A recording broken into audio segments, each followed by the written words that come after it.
Hi friends, welcome back to easy pan சமையல். First time பார்க்குறீங்க, like பண்ணுங்கள், share பண்ணுங்கள், சப்ஸ்கிரைப் பண்ணுங்கள். எல்லாரும் எப்படி இருக்கீங்க? இங்கே நான் சூப்பராக இருக்கேன். இன்றைக்கி நம்ம பார்க்க போகிற ரெசிபி என்னென்னா வாழைப்பூ வடை. வீட்டிலையே எப்படி சிம்பிளாக வாழைப்பூ வடை செய்யலான்னு பார்க்கலாம் வாங்க. அதுக்கு முன்னாடி ஈஸி பான் சமையல் ஈஸியாக இருந்துச்சுன்னா சப்ஸ்கிரைப் பண்ணிக்கோங்க, பெல் ஐக்கான் ப்ரெஸ் பண்ணிக்கோங்க. அப்படின்னா தான் நான் போடுற வீடியோ உங்களுக்கு உடனே ரீச் ஆகும். வாழைப்பூ வடைக்கு தேவையான பொருட்கள்: வாழைப்பூ.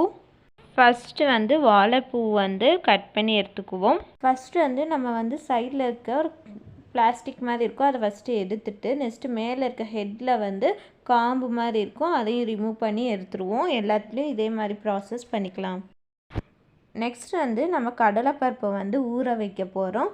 1 கப் ஆஃப் கடலைப்பருப்பு ஒரு 1 ஹவருக்கு நல்லா ஊற வச்சுருவோம்.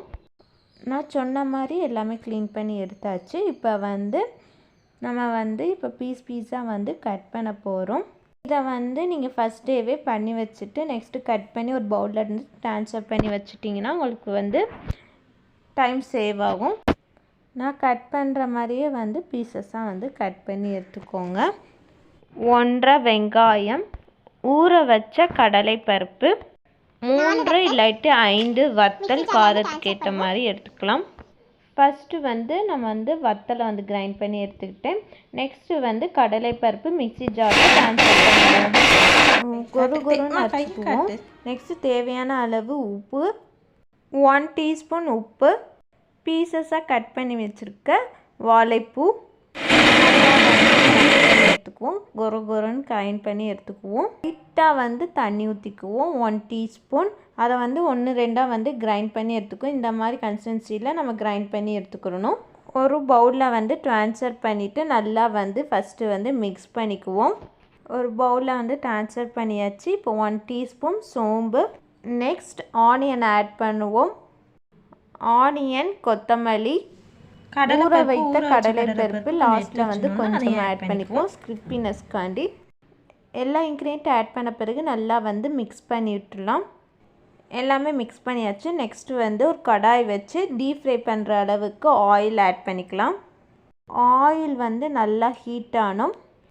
ஆயில் ஹீட் ஆயிடுச்சு. இப்போ நம்ம கொஞ்சமாக ஹேண்டில் எடுத்து நல்லா பால் பண்ணி, இந்த மாதிரி நல்லா பால் பண்ணி 2 கைக்கு நடுவில் நல்லா ப்ரெஸ் பண்ணி எடுத்துட்டா டீப் ஃப்ரை பண்ணுறதுக்கு ஆயிலில் ஆட் பண்ணி மீடியம் ஃப்ளேம்லேயே வச்சு நம்ம டீப் ஃப்ரை பண்ணுவோம். லோ ஃப்ளேம்லேயும் ஹை வைக்கணும். 5 மினிட்ஸ் ஹை ஃப்ளேம்லேயும் 2 மினிட்ஸ் லோ ஃப்ளேம்லேயும் வச்சு எடுத்தோன்னா வாழைப்பூ வடை ரெடி ஆயிரும். இதே மாதிரி கேர்ஃபுல்லாக ஆயிலில் வடையை நம்ம டீப் ஃப்ரை பண்ணி எடுப்போம். இப்போ செகண்ட் பேட்ச் போட்டு நல்லா டீப் ஃப்ரை பண்ணி ரெடி பண்ணி எடுத்தோன்னா வாழைப்பூ வடை ரெடி ஆயிரும். பார்த்தீங்கன்னா எவ்வளோ ஸ்கிரிப்பியாக இருக்குதுன்னு பாருங்கள். வாழைப்பூ வடை ரெடி ஆயிடுச்சு. இது கண்டிப்பாக எல்லோரும் ட்ரை பண்ணி பார்த்துட்டு இன்ஸ்டாகிராம், ஃபேஸ்புக்லேயும் உங்களுக்கு பிடிச்சிருந்துச்சுன்னா ஃபோட்டோ சென்ட் பண்ணுங்கள். ட்ரை பண்ணி பார்த்துருந்தீங்கன்னா ஈஸி பான் சமையல் உங்களுக்கு பிடிச்சிருந்துச்சுன்னா, குக்கிங் ஈஸியாக இருந்துச்சுன்னா சப்ஸ்கிரைப் பண்ணிக்கோங்க, பெல் ஐக்கான் ப்ரெஸ் பண்ணிக்கோங்க. அப்படின்னா தான் நான் போடுற வீடியோ உங்களுக்கு உடனே ரீச் ஆகிடும். இந்த ரெசிபி உங்களுக்கு பிடிச்சிருந்துச்சுன்னா லைக் பண்ணுங்கள். அப்படின்னா தான் எல்லாத்துக்கும் போய் ரீச் ஆகும். Take care, bye, see you. Next ஒரு வீடியோவில் நெக்ஸ்ட் ஒரு கான்செப்டில் மீட் பண்ணுறேன்.